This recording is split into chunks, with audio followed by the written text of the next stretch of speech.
Hello guys, এই যে video করতে এসেছি আমরা, একা একাই আইসক্রিম খাচ্ছে ঠান্ডার মধ্যে। আজ আমি কোনো রকম মাথা গরম করব না। 90 দশকের বৌদি আর আজকালকার দিনের বৌদির মধ্যে অনেকটা একটা ফারাকে পরিণত হয়েছে। এখনকার দিনের বৌদিদের অবস্থা কিছুটা এইরকম। চুইং গাম নেয় না এখন আর গালে, চুইং গাম নেয় না এখন আর গালে, এখন যেটা নিচ্ছে সেটা ভর্তি বালে।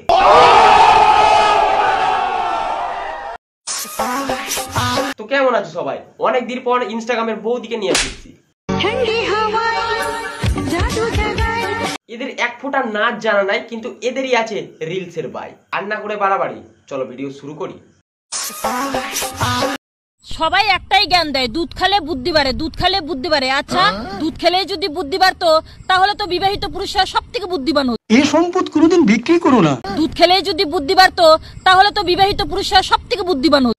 জ্ঞানের ভান্ডার মস্তক থেকে পুরো পশ্চাদঙ্গে এসে ঠিকই আছে। মানে নিজের বরকে এত খাওয়াইছে, এত খাওয়াইছে, এত খাওয়াইছে, কবি নজরুল বানাইতে গিয়া বগলের চুল বানাই ফেলেছে। এই যে তুমি একটা ফুটোয় 12 রকমের সাপ ঢুকাচ্ছ, সেটা কি সাপুরিয়ারা জানে?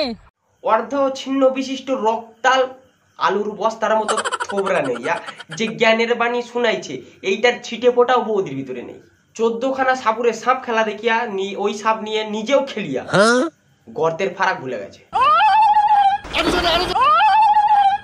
ওটা আইসক্রিম, ওটা জনি সিংস এর গোল্ড ক্রিম না।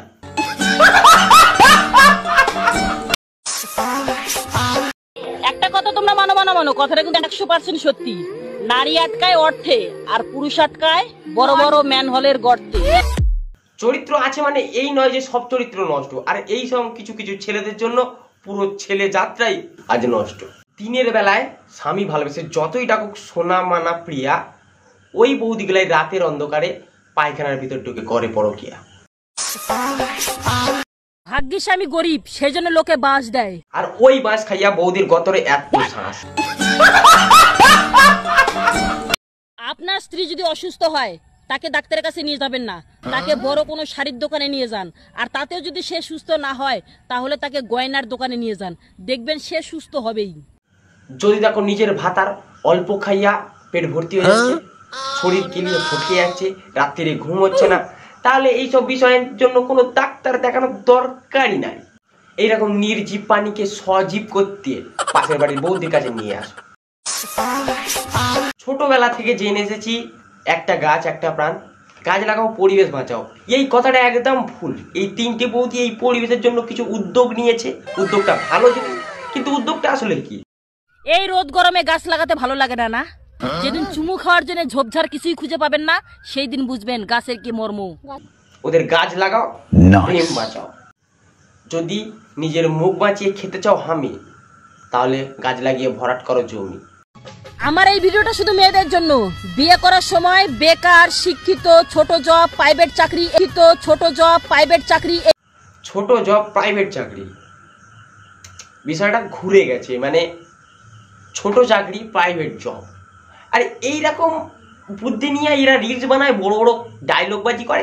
আমাদের মতো রোস্টাররা যখন এদের মানে রোস্ট করে ফেলে তখন রিপ্লাই। যদি সরাতে চাও এইসব ইনস্টাগ্রামের বাল, তাহলে ফেরত আনো আবার লাল। এইটা মজা করে জাস্ট বললাম। কে জিতলো আমার দেখার দরকার নেই, যার যেমন খুশি সে তেমন ভোট দাও, আমার ওটা দেখে দরকার নেই। ভিডিওটা এতটুকু শেষ করছি, আবার নতুন বাল লাল তো দেখো ওই বাল নিয়ে হাজির করবো। দেখা হচ্ছে অন্যদিন অন্য ভিডিও নিয়ে।